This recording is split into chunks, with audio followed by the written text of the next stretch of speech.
Caitlin Clark hasn't just stepped into the basketball world, she's ripped it wide open like a comet smashing into the league, setting everything ablaze with a force no one could stop.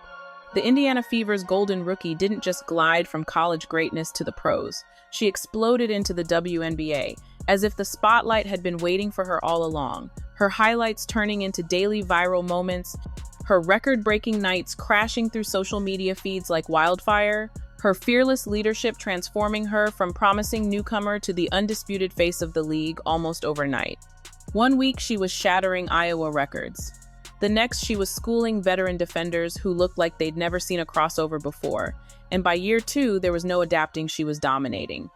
In July, 2025 proved it beyond question when she walked away with the crown jewel of individual glory, WNBA Player of the Year at the ESPYs, outshining legends like Breanna Stewart, Aja Wilson, and Nafisa Collier in a coronation that felt like the dawn of a dynasty.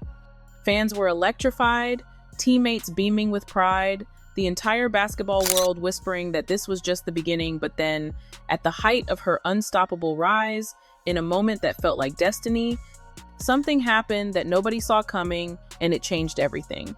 It happened in a flash. 1 minute, Caitlin Clark was lighting up the court. The next, her body betrayed her in front of thousands. In a high-stakes showdown with the Connecticut Sun, the unshakable superstar suddenly slowed, her face tightening in pain, her steps heavy, her hand instinctively clutching her side. The arena's roar faded into a stunned silence as fans watched their hero limp toward the bench, every step echoing the fear that something was terribly wrong. Just days earlier, she had been the queen of the basketball world, holding the ESPY trophy and smiling like nothing could touch her. Now, the cameras caught a different story, one of vulnerability, one of uncertainty, one that sent shockwaves through the WNBA. And when the news broke that she would miss the entire 2025 WNBA All-Star Weekend, no All-Star game, no three-point contest, the heartbreak was instant. This was her city, her home court, her chance to deliver a show Indianapolis would never forget, and instead, she'd be watching from the sidelines. The culprit was the same nagging groin injury she had been quietly battling for weeks, an injury that flared up at the worst possible time, robbing her of the moment she'd been dreaming about all season. Caitlin didn't hide behind PR statements. She went straight to her fans with a raw, heartfelt post, admitting how crushed she was to miss out, but making it clear her health had to come first. Broken heart emojis, words dripping with frustration, and a quiet promise that this was only a temporary step back lit up her feed. True to her leader spirit, she vowed to be there on the sidelines, in street clothes if necessary, cheering every basket, every defensive stand, and standing as the Fever's heartbeat, even if she couldn't suit up. But her absence left a gaping hole in the all-star lineup, especially in the three-point contest where she was the star attraction. The WNBA needed a replacement, and they didn't have to look far, because the perfect sniper was already wearing Fever colors.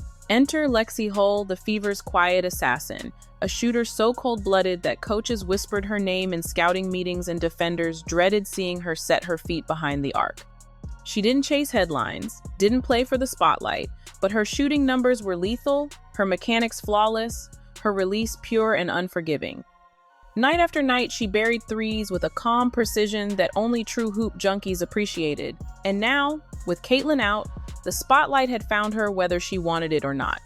This wasn't just a fill-in gig. This was her shot at one of the most visible stages in women's basketball, a chance to prove she belonged among the league's elite shooters, and she'd get to do it right in front of her home crowd in Indianapolis. But fate wasn't about to make this moment easy, because just days earlier, Lexie's heart had been shattered off the court when her beloved dog Maggie, her companion of 14 years, passed away. She shared black and white photos, calling Maggie her sweetest Mags, admitting home would never feel the same, and suddenly her All-Star appearance carried a weight far heavier than basketball. All-Star Saturday arrived, and the air inside Indianapolis was electric, the kind of buzz that shakes the floor before a big moment. The lights were blinding, every seat packed, the crowd already on its feet before the first rack was set. This wasn't just a three-point contest anymore. This was Lexie Hull's stage, her audition for superstardom, her chance to take the moment that was supposed to belong to Caitlin Clark and make it her own. She walked to the line with that unshakable calm, the kind shooters are born with, And when the first ball left her fingertips, you could hear the swish slice through the tension. One make turned into two, then three, the rhythm building with every release. By the time she cleared her first rack, the Fever faithful were screaming her name, and the deeper she went, the louder they got. Even Caitlin, in street clothes on the sideline, was on her feet clapping after every hot streak, cheering like a proud sister watching her family shine. When the final shot dropped, Lexie hadn't just filled a spot, she had delivered a statement, finishing second overall, just one basket shy of taking the crown, and the arena erupted like she'd just hit a finals game winner. The reaction was instant and unstoppable. Social media lit up like a championship parade. Highlight clips of Lexie's flawless stroke bouncing across timelines, analysts calling her performance textbook perfection, and fans dubbing her the silent sniper who had finally stepped out of the shadows. Even national outlets that rarely mentioned her were suddenly running side-by-side highlight reels of Caitlin's deep bombs and Lexie's lightning-quick release, calling them the Fever's twin assassins. But the moment that truly owned the internet came when Caitlin wrapped Lexie in a post-game hug, smiling through the pain and telling reporters, "Lexie held it down for us tonight." That single line ripped through the WNBA fanbase like wildfire. The comment section flooded with love for the bond between these two. But as the cheers kept rolling, one question hung over everything: how long would Caitlin be out? The Fever's playoff dream still revolved around her return, yet the team refused to give a timeline, keeping updates vague and fueling endless speculation. Some insiders whispered the Fever might shut her down to protect her long-term future, while others believed she'd push through the pain if there was a shot at the postseason. And in the middle of all the uncertainty, Lexie's star was rising fast, but everyone knew the Fever's championship fate still lived and died with Caitlin Clark. In the days that followed, the Fever fought to keep their season alive, grinding out just enough wins to cling to their playoff spot. But the shadow of Caitlin's injury loomed over everything. Every sideline appearance, every cryptic Instagram post, every tiny practice update was dissected, like breaking news by a fan base desperate for answers. Then, Caitlin finally broke her silence with 12 simple words: "I'm doing everything I can to be back when it matters most." It wasn't just a statement, it was a promise, and Fever Nation clung to it like oxygen.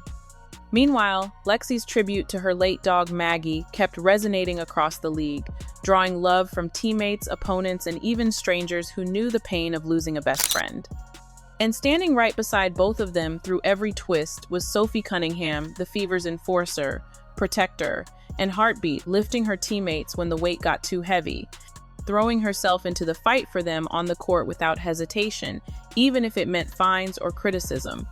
This wasn't just a roster anymore, it was a family. And every game they played without Caitlin only made that bond stronger. What started as 3 teammates grinding through adversity was now a full-blown movement. Fans gave them a nickname, Tres Leches, sweet like the dessert, but tough enough to take on anybody in the league, and Sophie embraced it completely, rocking custom shirts with cartoon versions of herself, Caitlin, and Lexie that went viral overnight. Social media feeds flooded with edits, fan art, and highlight mashups set to trending audio, the Fever's sisterhood becoming the story everyone wanted to talk about. Local businesses jumped in, selling Tres Leches cupcakes in Fever colors, with proceeds going to animal shelters in honor of Maggie, deepening the emotional connection between the team and its city. What made it magnetic was that it wasn't manufactured, this bond was real.